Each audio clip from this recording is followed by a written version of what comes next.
Inanunsyo ni Pangulong Ferdinand R. Marcos Jr. na magpapatuloy ang pagbebenta ng 20 pesos na kilong bigas. At hindi na lang sa mga kadiwa store ito mabibili kundi maging sa mga pangunahing pamilihan na rin. Si Vel Custodio sa report. Sa pagtutulungan ng maraming ahensya ng national government at ngayon in partnership with the local government, 20 peso rice is here to stay. It is achievable, it is sustainable. Kaya abangan ninyo in your nearest public market.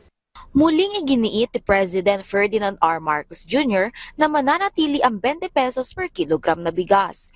Ibig sabihin yan, magtutuloy na ang 20 bigas meron na program. Hindi lamang po sa Kadiwa stores may 20 peso rice, kundi pati na rin sa mga palengke natin. Parami na ang ating mga location. At hindi lang po ito pop-up stall na mawawala naman pagkatapos na masimulan. Tuloy-tuloy na po ito.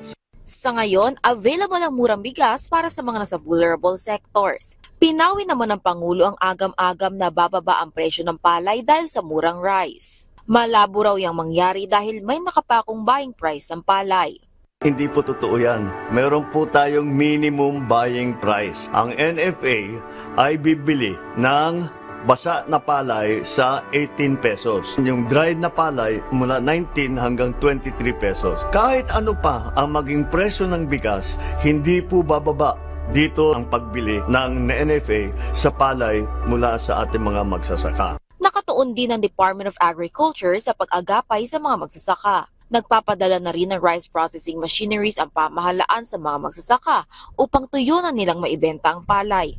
Nang sa gayon, hindi na sila magagawang baratin ng trader sa presyo ng palay. Kaya naman ay nagkakalat po tayo ng mga rice processing plant, daan na mga dryer para yung farmer, meron na siyang dryer, mamimili na siya kung saan niya dadalhin yung tuyo na niya na palay. Ngayong patanda na ng patanda ang mga farmer, may strategy ang gobyerno para maengganyo ang mga kabataan sa farming. Ito ang paggamit ng makabagong teknolohiya gaya ng soil laboratory at rice processing units. Paano daw maengganyo ang mga kabataan sa pagsasaka? Dahil matanda na ang ating mga farmer. Ang sagot ko, teknolohiya. We must use technology. Nakakaunawa ang kabataan sa mga bagong teknolohiya. Naniniwala ang Pangulo na malaki ang maitutulong ng high-tech na kagamitan, lalo na sa hamon ng climate change. Vel Custodio para sa Pambansang TV sa Bagong Pilipinas.